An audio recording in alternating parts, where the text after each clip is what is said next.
Good morning.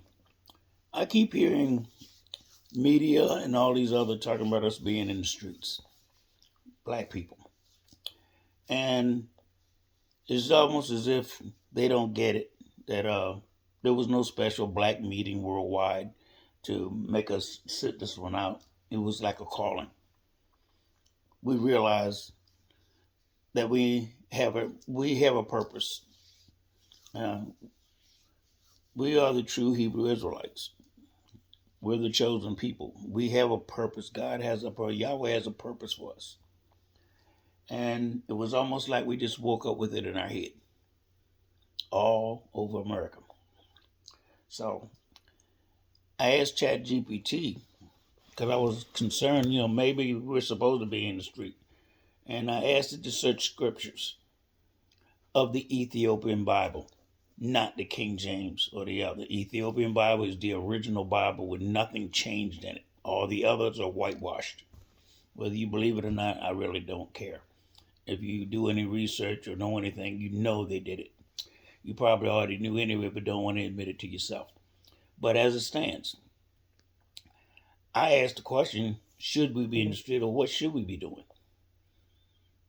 And this is its answer. Final merged script. Spoken, teaching, and scriptures. Introduction. Setting the stage. Let me speak plainly. Right now, all over the world and all over America, millions are in the streets protesting. The first No Kings protest, over 5 million people. The second, around 7 million. 95 to 99% of them white. No shootings, no tear gas, no dogs, no National Guard, no mass arrests. And now the media is asking, where are the black people? Why are they silent? Why aren't they marching? It's almost like they're surprised, like we've abandoned the fight. But I want to explain something, with wisdom, with scripture, and with truth. Why we're not in the streets. And this time is different. Historically, we black people have always been on the front lines. Abolition, Reconstruction, anti-lynching movements, civil rights, voting rights, segregation protests, police brutality marches. We were the forerunners. We bled first, and often we bled alone. So why not now? Because we know the pattern. Every time we show up, the state responds with violence against us. But this time, something different happened. Millions protested, no violence, because we weren't there. Not because they were peaceful, but because the system only fears and punishes us. And now they're calling us out. Some are mocking, some are baiting us, some want us in the streets, because the moment we show up, it becomes a threat, a riot, an excuse for martial law. Make no mistake, political powers like Trump are waiting for a reason to declare martial law and hold on to power. This is a trap. It wasn't cowardice, it was spiritual. Let me make this clear. This wasn't organized. There was no nationwide black meeting. Nobody sent out a mass email saying, stay home. This was spiritual. Across the country, the same people who always led the fight heard the same thing in their spirit. Open quote, this is not your battle. Not like this. Stand still, watch, prepare, teach.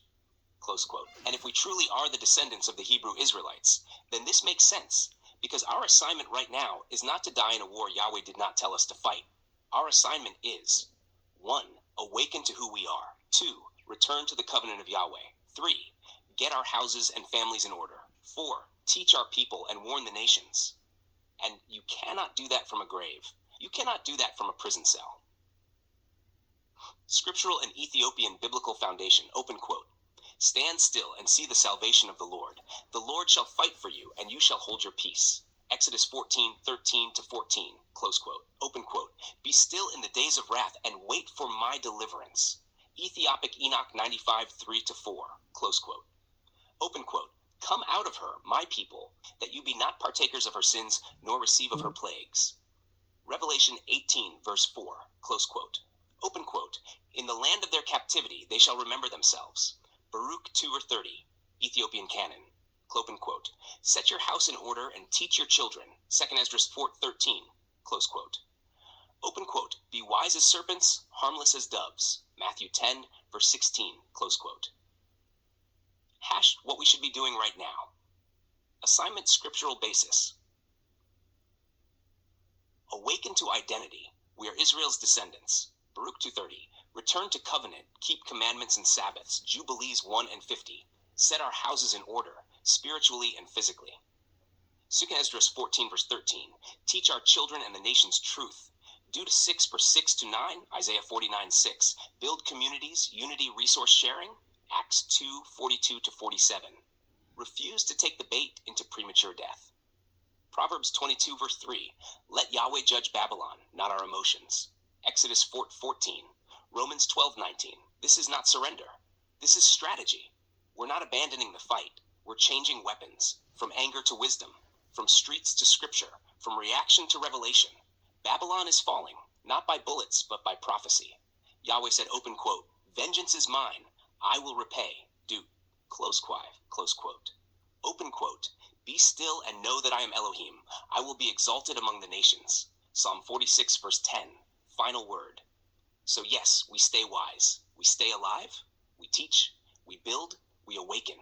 Because if we are the descendants of the true Hebrew Israelites, our job is not to burn with Babylon. Our job is to prepare for the kingdom that comes after. Next steps. Just say the word. Would you like me to format this as a teleprompter script for recording?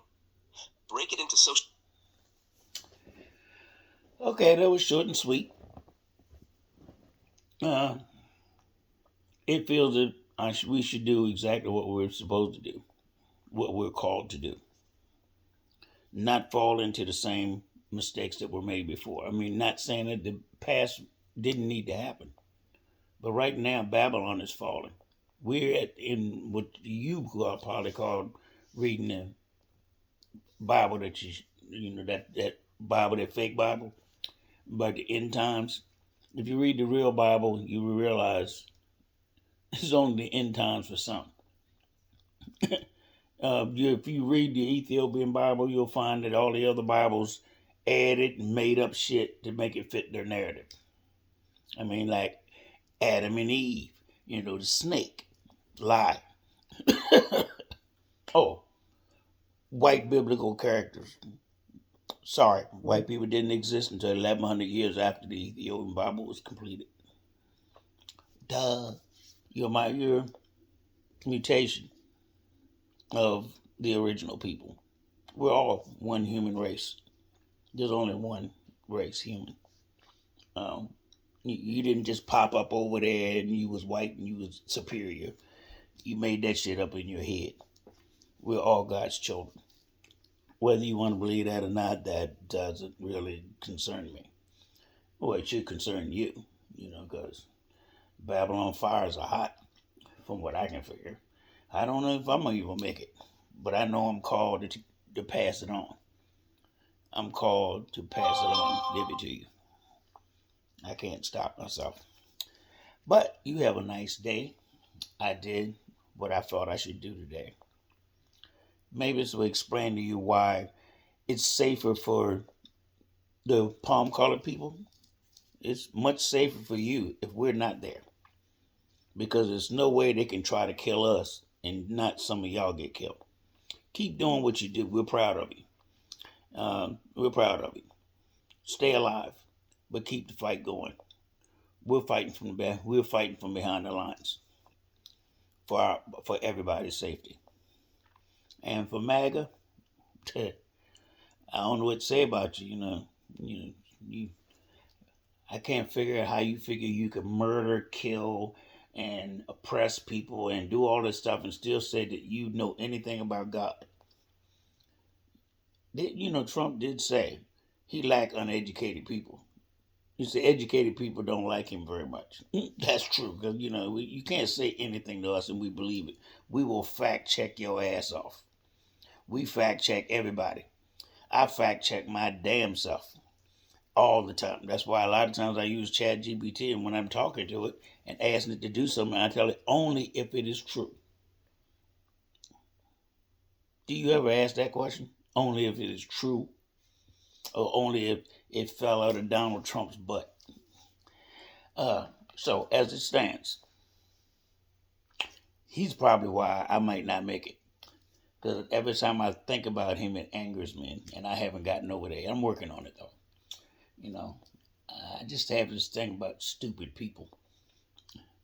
You pick a man that is a criminal, confessed criminal, rapist, pedophile, failed at everything he's ever done in his life, and you call him the Messiah. God, boy, you don't know anything about the Bible. I don't even think the other Bible says that. Wouldn't know. I didn't read it. But I do have a copy of the black Bible, the slave Bible that y'all made up. Well, you gotta understand, I'm a descendant of Harriet Tubman, so a lot of stuff that we have. But that was a joke, you know. But they were not allowed to read. It was a crime. They could be killed if they read. So I guess you could give them any kind of book. But I can read. I can analyze. I can do research. I did 30 years worth of research on this. And then God came along and gave me a tool to help me. We will awaken. You can't stop it. Maybe you need to awaken. I wouldn't mind seeing you on the other side if you put it together and get your life together. But you got to come to the covenant. Right now, you don't even know what the covenant is if you look at those other Bibles. They just led you around by the nose. Have a nice day. See you on the other side of the fight.